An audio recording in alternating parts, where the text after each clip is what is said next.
You're listening to the Fooled by the Root podcast. Hello, everyone. This is your host, Heidi Marble. I am beyond overjoyed to have the amazing Nancy Verrier with us today. As most of you know, Nancy has written the book, The Primal Wound and Coming Home to Self.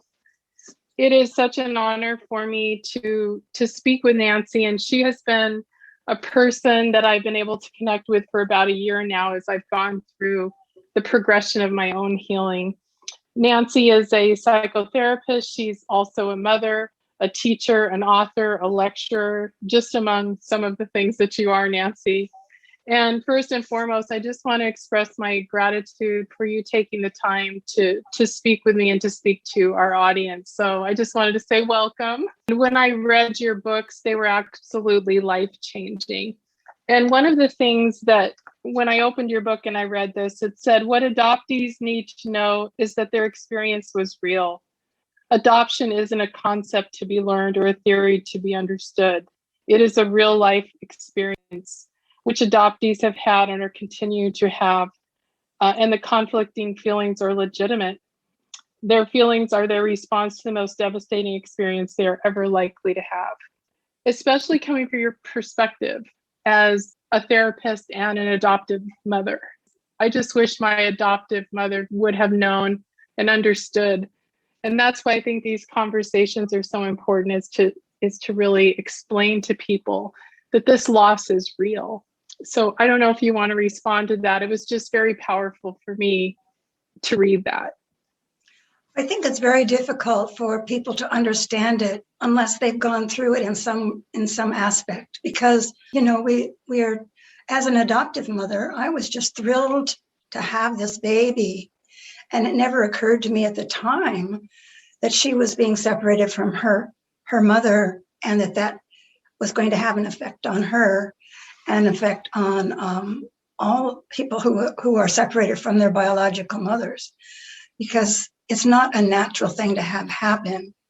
I mean, we can see this every time we watch Animal Planet, right? You know, all those mammals cling to each other. And so it's something that needs to be understood and not just kind of waved away as if, well, it really doesn't matter. So that's one of the reasons I wrote The Primal Wound, because the primal wound is the wound of separating that baby from that mother in the first place. Yeah. And it's been your life's work to bring about awareness. One of the things you said, and I love this line, infants have an exquisite awareness that is really just not appreciated. And I think I can speak to my own. If you can't remember it, then it didn't happen. but that's not true. It speaks to the primal wound. Nancy, can you get a little deeper into what that looks like for an adoptee as far as the wiring is concerned? Well, it's a sensory response as well, because the baby is attuned to the mother's sensory aspects, and all of a sudden it's thrust into some other sensory mode, because the adoptive mother is not going to have the same wiring, if you want to call it that, or the same sensory aspects as the first mother did. And so it's very confusing for the baby and disorienting. And so there has to be some kind of reorienting itself to this new atmosphere it's in. And of course, you know, I mean, the reason that babies are that way is that they're supposed to be with that mother, and she and the baby are supposed to know each other and be able to be together. And so it's not a natural thing for the baby to be separated from the first mother, from the natural mother. So anyway, it's hard because a lot of adoptive mothers would rather not think about that. But it's better if we understand it, because then we can understand our children better, and we can allow for that to be part of the situation. Now, I wasn't smart enough to know that when we adopted our daughter, because I was just so thrilled and in love with her right from the very beginning. And but when I gave birth to my second daughter, I realized there is something that goes on, those 9 months that you're in utero. And part of that has to do with all that sensory wiring or sensory connection that is there. So I don't know if that explains it very well, but there is a change that happens when the baby is removed from the biological mother. Well, I think one of the things that happened for me when I read your work, I was able to actually be more aware of why I respond the way I respond. And that was really helpful to understand, the hypervigilance and some of the other things that adoptees struggle with. You mentioned it in Coming Home to Self, like the adoptee landmines. And I love that word because, my husband will look at me crossways and I have this out of proportion reaction to it. And now I can say to myself, okay, I understand. So I guess what would be interesting to talk about now is those landmines that are something that we have to be careful of as adoptees and recognize those can be very damaging to us and the others around us, if we aren't careful and aware. Well, I think it's important to consider that whatever it is that's happening may have some kind of history, that comes back, and that you're reminded of something and you're reacting to what you're reminded of. It's also really important to realize what part DNA plays in our relationships, because, we didn't know that much about DNA until not that long ago. And we realized that the things we notice in the people we're related to in that way are things that remind us of ourselves. And so it's easier to tune into it because it's, oh yes, I understand that. And so when an adopted child and an adoptive mother are together, they have to learn those things about one another. It's not as natural or as sensory oriented in the first place from when the child was in utero. So it's a learning process. And it's something that you can't learn unless you're a little bit aware of it. And this is something that I think it's important for adoptive mothers to understand, because they can't expect that interaction between the baby and mother to be as easy as it would be if they actually were related. Yeah, and I think it's so interesting because that loss, a lot of people think of adoption as kind of a one-time event, but it's a lifelong process, and the loss that is experienced, it really does translate into how we move through our lives. Another thing that you said here, Nancy, is that engaging in blame only hinders healing. And I was like, oh gosh, sometimes being the victim is so convenient for me to be able to sit back and go, it's everyone else's fault. And I think that serves a purpose for a while, but I know many of us are trying to find a path toward managing and healing. So can you talk more about that statement, how blame hinders healing? Can you get into that a little bit? Yeah, I think there's a difference between blaming and understanding, because there is a difference. There is a difference, and it is more difficult to bridge that gap, you might say, that non-genetic gap, you might say. But blaming anybody really isn't helpful, because there's no resolution to blaming, because then somebody has to take the blame, and then what are they supposed to do with it?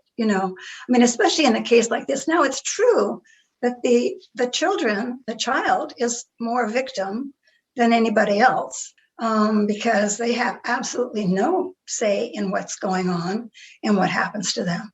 Blaming society, or blaming whatever they blame, or the birth mother blaming parents because they weren't allowed to keep their baby, or whatever it is, after a while that just eats away at you.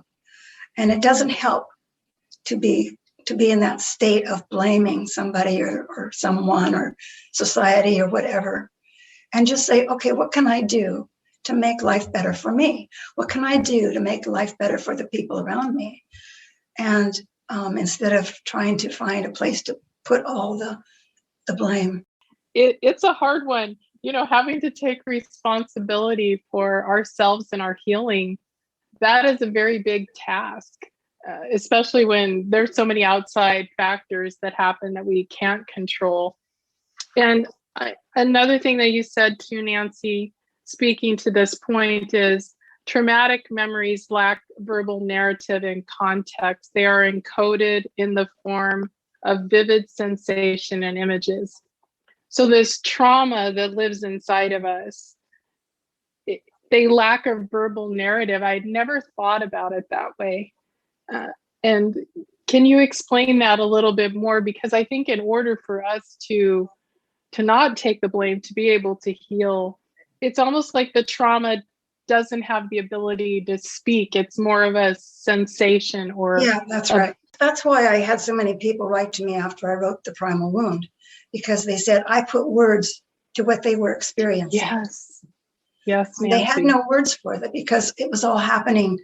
All the sensations and the neurological connections and everything were happening before they had words. So the primal wound then was a way for someone to put words to that experience and to make it make sense in some way, because it was all sensory for all of you.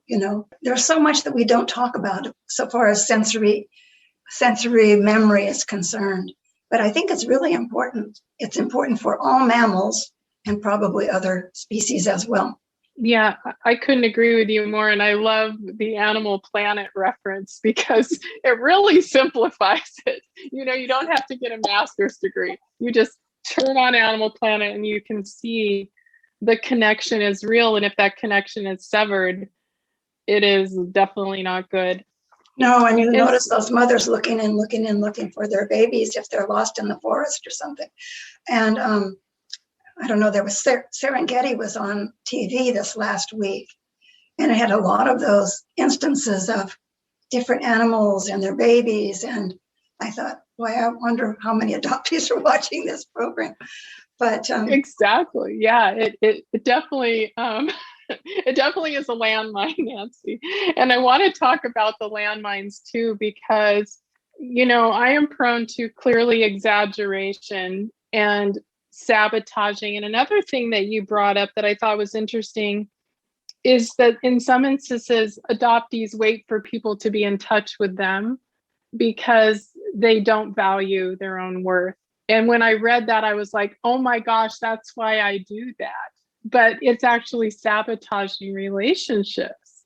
Mm-hmm. Can you talk about that? Because I think if adoptees are aware of some of the tendencies that this kind of wound causes, maybe we can have a little bit more peaceful life. That's the goal.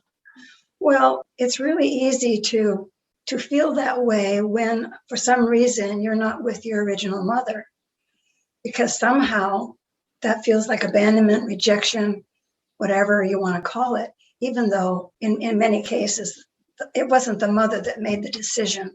I mean, she eventually had to let go of her baby. It feels like a severing of something that shouldn't happen. It feels rejecting in some ways for a lot of adoptees. They feel as if they weren't good enough to keep, or, I mean, the trouble is we let our thoughts get run away with us sometimes. There are some people in the world today who think our thoughts are really doing us an injustice because we swirl and swirl and swirl and swirl around with our thoughts and get more and more in trouble. But, for children who are somehow experiencing this, it really isn't so much a thought as a feeling or as a sense of something. And as I say, all mammals have an understanding and they know when that relationship is severed.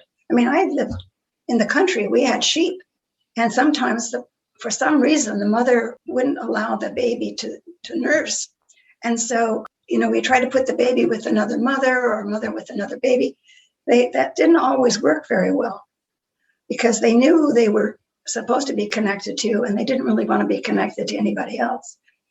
So there's a way of knowing that sensory feeling of being with the right person, the right mother, the right sensory feelings. And I think that those sensory feelings are really pretty important. I think they're important in our relationships with anybody. And sometimes the feelings that we have when we think, well, I have a funny feeling about this or a funny feeling, sometimes those are sensory feelings. And it doesn't mean that there's anything wrong with whoever the person is.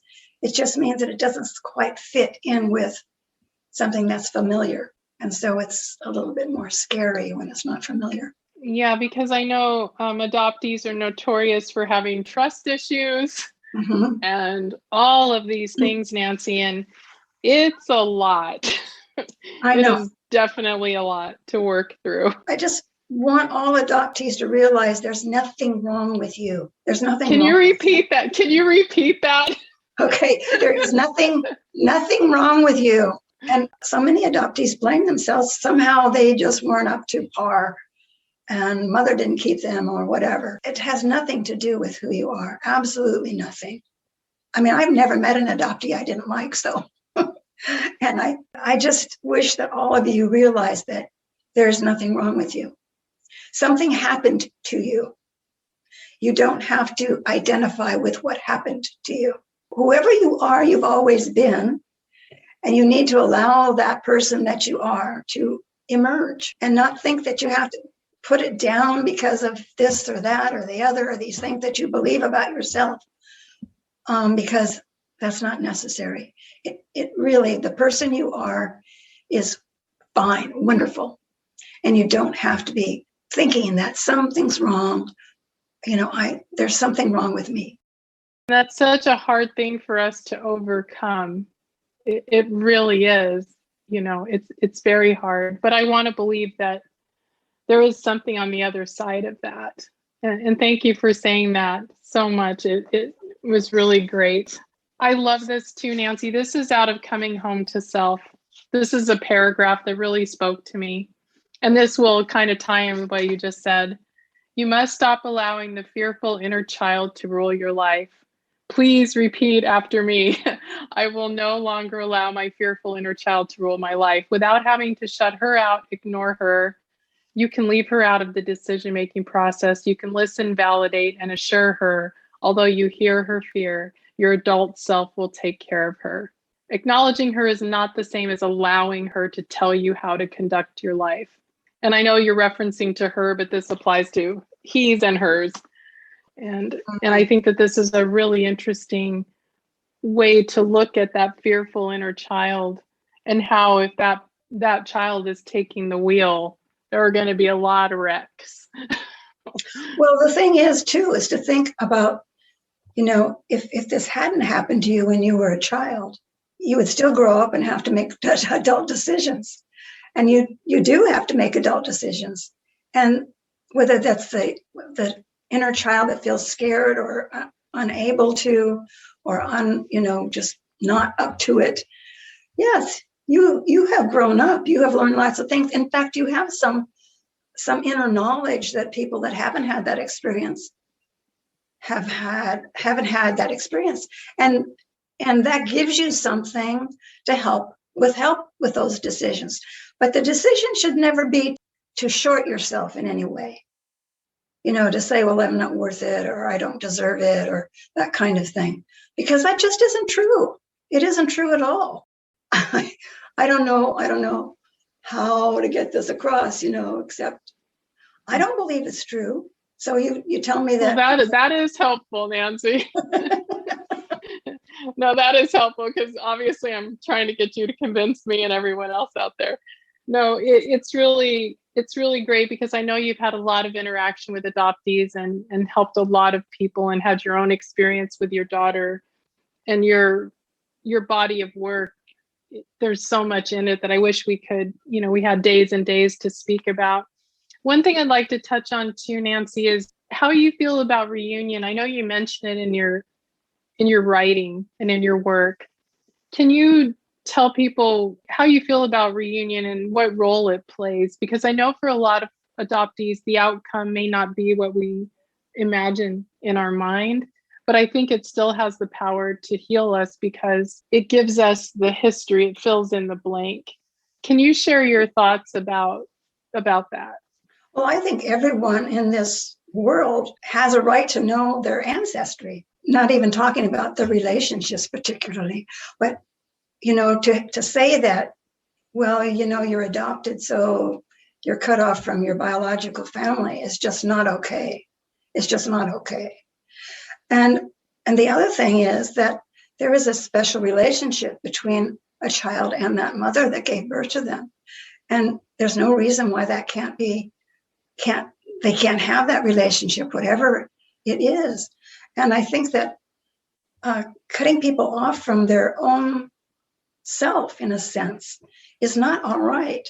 I don't believe it's all right in any case, whatever reason is that people put out there that, well, they can't know who their biological family is. I just don't believe that at all. I don't believe that that's a good thing. And I think reunions can be good if they can be what people make of them, and there doesn't have to be any problem between the biological mother, the adoptive mother, because, as I have said, we can have more than one child and love them both. There's no reason why an adoptee can't love both his or her mothers. There's enough love to go around if we just allow it to flow. Can you speak a little bit to adoptive parents who are either in the middle of have already raised, or considering a child? Because you said when it was you did not have the decades of information that you have now. If you could kind of give them a little summary, what you think is most important for them to know and understand, because I think that there's a lot of pain that occurs in that scenario where the adoptive parents can feel threatened by the adoptee's need to find, and there's conflict. What reassurances can you give or advice? I can only say what I believe myself.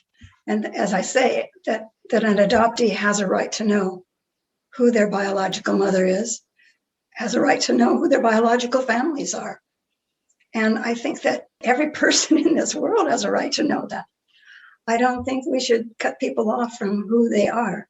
And another thing to note too, as I said, when we know more about DNA and so forth and how that shapes some of the things that we do and recognize and so forth, it helps to know that our adopted child is not going to be just like us. And that's okay. I mean, I learned so much from my adoptive daughter. It's not that, we don't have to be exactly alike. We don't have to be mirrors of each other. But we can certainly be people who can reflect something that each of us can take from the other and reflect in the other. I think I'm a better person for having my adopted child in my life. And I think part of that has to do with her personality, which is very different from mine. But it's something that's really precious to me. I mean, it's always been easier for me to understand my biological child, but that doesn't mean I love her more or anything like that. It's just that she's more like me. So I see me in her and understand that.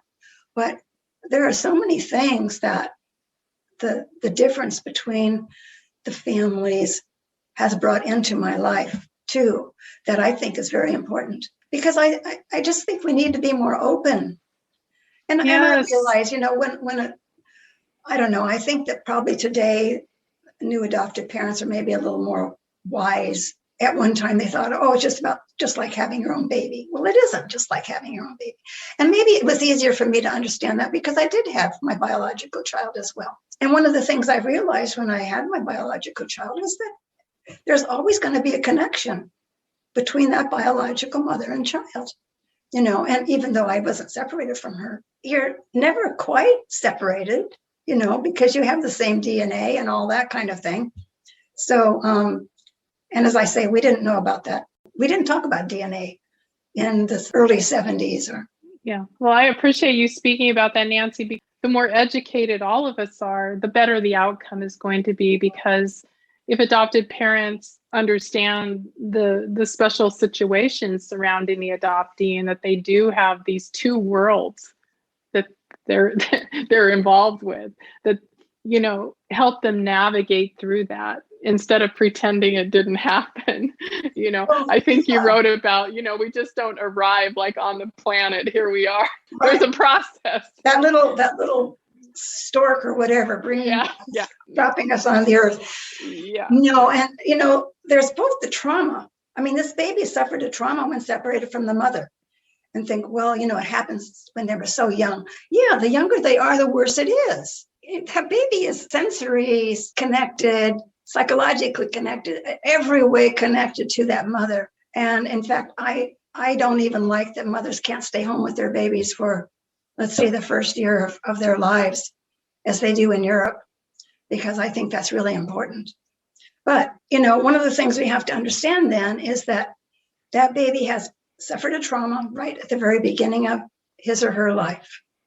And then they're put into a family where they may not be related at all. And so that has to be understood. You don't just put a baby in a family and think, well, that baby's just going to be just like us. No, it's not. It's not. And it's okay that it is not. And it's even good that it's not, because we can learn things ourselves from that. I just wish that we had more understanding among all people. Yes, Nancy. That we may be different, and that's okay. You know, I just don't get why we are so, I don't know. When the coronavirus arrived and it was from China, and then everybody was having difficulties with Asian people. What does that have to do with anything? Right, I know. It has nothing to do with anything. It has nothing to do with person to person, and we're all part of human beings. And the more we understand that, we can have little differences, we can have cultural differences, we can have all that. That doesn't matter. But basically, we're human beings, and it would be wonderful if we could all just get along. Wouldn't it, Nancy? And that's why it's just been so special to talk to you too, because I do feel that your work has changed the landscape of what adoption looks like. And I know that it's helped many adoptees be able to put words to their trauma. Mm-hmm. And I just wonder, as we wrap up the interview, Nancy, what has it meant to you to do this work, to know the way that you've impacted, you know, and changed people's lives, literally? Maybe you don't understand the scope of it, but I don't think there's an interview I've done where the primal wound has not been talked about in some way, shape, or form. And so from an adoptive mom coming into this situation and being able to add all of this understanding, I'd just like to know, like, what that's meant to you. Well, I'm very happy that it makes it easier for people to understand and to adapt to however they need to adapt to it, because it's very important, as I say, for all of us, just as human beings, to appreciate one another. So whatever it is in the primal wound or coming home to self, or anytime people talk to me about it, I just want them to know that it's really important to be present and be appreciative of one another and love one another. And there are a lot of things that we think are important really aren't important, but the connections are important. And whether or not a person comes into our family by adoption or by birth, yes, it's different. And to think that it's not different is just ignoring something that the baby's going to know, you know, the child is going to know. So it's not a good idea to ignore that, but it doesn't matter on the human level, because we need to be able to respond to one another on that level. And as I say, I wish that it could be that way among different cultures and all that kind of thing. We don't have to agree with everything everybody else does, but we have to respect it and to respect the humanness of it. You know, I'm really glad that some of these people are popping out of the earth and coming back again. And I'm glad of that. I mean, I don't care if he's a millionaire or whatever it is to take us out here so we can kind of look at things from a distance. A different perspective. Yep. A different perspective. I mean, I think everybody who's gone outside of the earth and looked at it from a distance has a much greater appreciation of the earth and how fragile it is and how we need to take care of it. And I think that that's what we need to do with human beings. We need to kind of look at them and say, you know, we all are fragile in a way, You know, we Mm. all need love. We need care. We need others to understand us. And it's a good idea for us to kind of look at that and realize that the earth needs our care, and all the people on the earth also need our care. So beautifully said, Nancy. Do you have any last, encouragements or thoughts for adoptees out there that are angry, that are hurting, that are suffering? I'm not sure what it is that they're angry about or with the circumstances of their life. Some of it at the beginning, they had no control over that. Right. But they have a lot of control over their lives as adults, and they need to decide how they want that to go forward. Now, if they want to just stay angry at their birth mother or their adoptive mother or their adoptive father, that isn't helpful. That isn't helpful. What they want to do is to figure out what it is, who they are, and what they want for their lives, and go forward with that. So I don't think being angry at whomever is very helpful, especially when there's no way to undo it. There's only a way to go forward with it. And you can see that a lot of people that were adopted have done great things. You don't have to do great things. You can just do ordinary things. You can get married, have your kids, and be good parents to your kids. And you just have to decide, okay, what do I want for my life? I don't need to blame everybody else for what's going on. Decide for yourself and make that your goal. Nancy, thank you so much. This time with you has been extraordinary. I really appreciate you. Well, I appreciate your inviting me, Heidi. Thank you.